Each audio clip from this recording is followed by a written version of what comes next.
Magandang araw mga kababayan and welcome back to our channel. Ayan, please like, share and subscribe.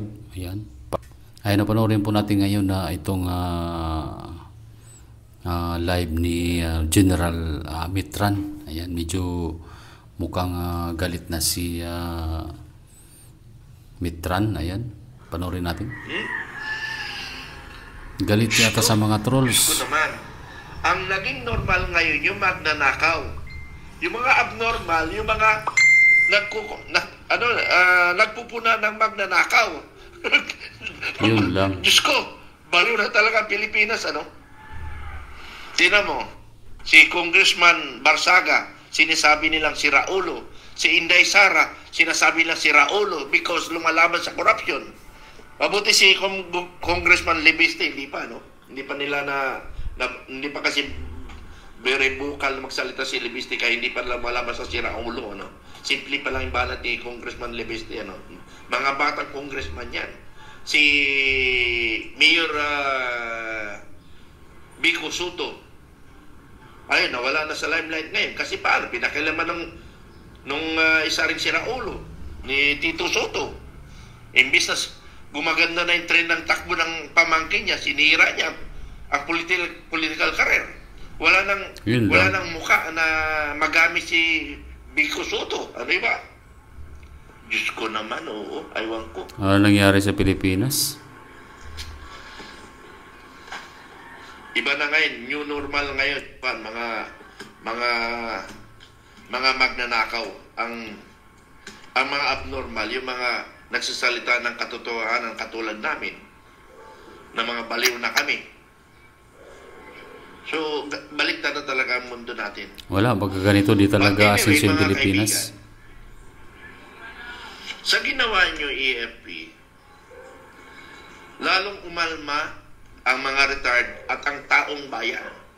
Kayo ang nagtitrigger, kayo ang nagbibigay ng trigger ng pag-aklas ng taong bayan. Kayo ang dahilan, hindi kami. Correct. Kayo ang magiging dahilan ng pag-trigger na mag-aklas ang taong bayan. Kahit anong salita namin na mag-aklas, kung wala naman silang nakikitang mali, hindi mangyayari. Kaya nga, lagi ako nagsasalita on the stage na never natin ilahok ang military. Never tayo manakit ng military. Never tayo to overturn the government kasi maraming kawawa dyan. Hayaan natin ang taong bayan kumilos. Kaya nga mayroong batas ng Republic Act 6735 which is People's Initiative. Kaya ginawa ni Commander Lead General Pukis na buuin ang United People's Initiative. So ganun mga kaibigan.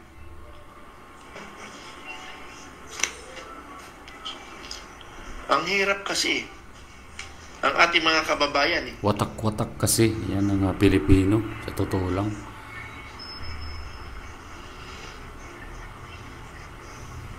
Hindi ko maintindihan ang ating kababayang Pilipino.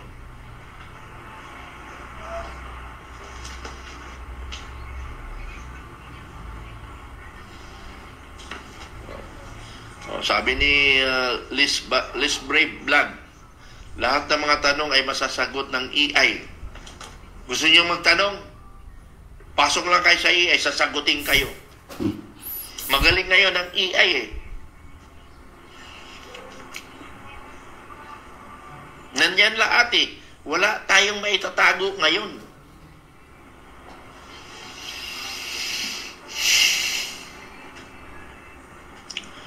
So, I'm sorry for the AFP, I'm sorry for the AFP. Sana may konting respeto naman kayo sa inyong nakakatanda. Maliban sa nakakatanda sa edad, nakakatanda sa serbisyo. Tapos magsasalita kayo ng gano'n. Dahil sa utos, sana teka sir, pag-aralan natin, i-research namin. Sir, hindi tayo pwede ganito. Baka lalo sir mag-trigger ang problema pa natin. Sige, lumala kayo eh. Problema na nga. Paano Wala kayo masolusyonan yung sa ginawa problema? ninyo. Pinoprotektahan nyo yung mga magnanakaw sa gobyerno. Hindi lang retired ngayon ang nag-aalma ngayon. Pati ang mga civilian ngayon. Pati civilian ngayon umaalma sa ginagawa ninyo.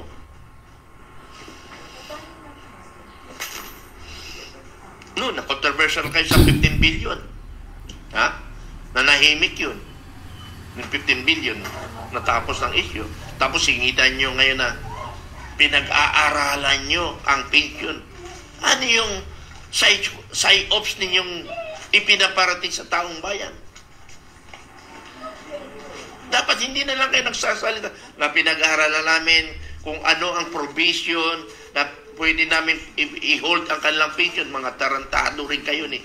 Bakit hindi kayo marunong sumagot? Alam nyo, sabi ko nga sa isang vlog ko, kayo mga nasa armed forces, kayo mga sundalo, manahimik kayo para hindi maputakti kayo. Marami na nga kayo kasalanan sa taong bayan na nawalan kayo ng bayan. It because hindi kayo nagkasundo-sundo dyan, kaya nakikiramdaman kayong pariat. Tapos ngayon nadagdagan, you create problem, not solution to the problem. Ano magklase may utak kayo? Hindi kami, we are not spreading sedition. Spreading sedition. Hindi. Kasi ayaw namin, ayaw namin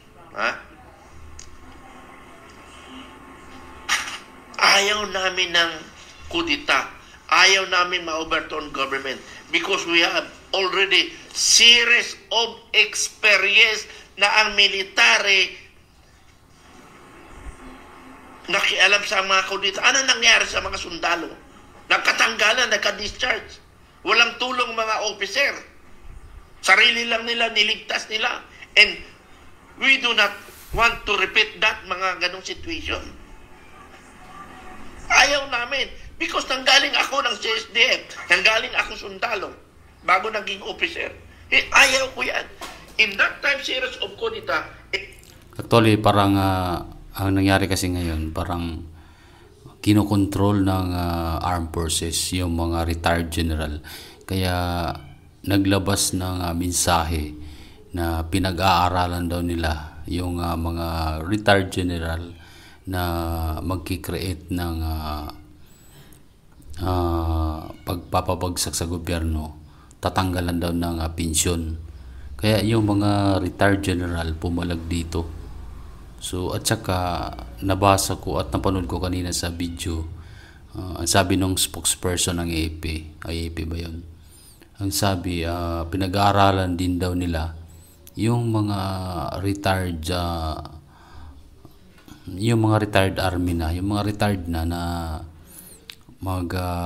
mapapatunayan na magki-create ng gulo sa pagpapabagsak ng gobyerno. Pinag-aaralan nilang kung pwedeng ma-court martial. Kasi ang alam ko dyan, mga boss, pagka retired ka na, wala ka na dyan, hindi ka na pwedeng i-court martial. Ang court martial kasi, para lang yan sa mga active personnel ng kasundaluhan natin.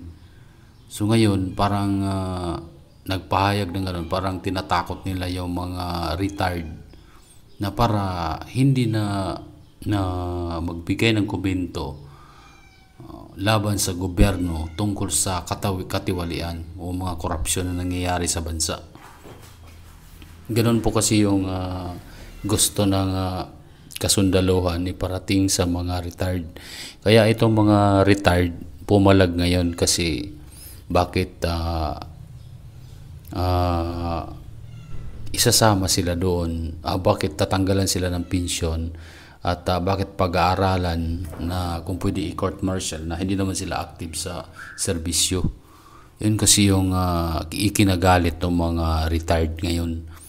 So itong AFA parang gusto nila kontrolin yung galawan ng mga retired. Kasi maraming mga retired ngayon ang nagagalit sa gobyerno, yung mga Marines, iba mga sundalo, dahil sa pangyayari at nakita nila naman yung katiwalian na nangyayari sa gobyerno. Kaya nga galit sila. Kaya ang kasundaluhan, ang armed forces naglabas ng ganong mensahe. Parang tinakot sila na kapag mapatunayan sila na gumawa ng mga ganyang bagay, ay pwede silang kansilahin yung kanilang mga pensyon, yung mga retirement nila. Ganun po kasi. Ayan kayo mga boss, ano po yung masasabi nyo dito? Talagang meron pa bang kalayaan dito sa Pilipinas? Ano yung masasabi nyo rito sa mga pangyayari ito? Parang sa tingin ko, parang habang tumatagal, hinihigpitan na nila yung parang martial law na style. So anong masasabi nyo? Please comment down below. Yan, maraming salamat.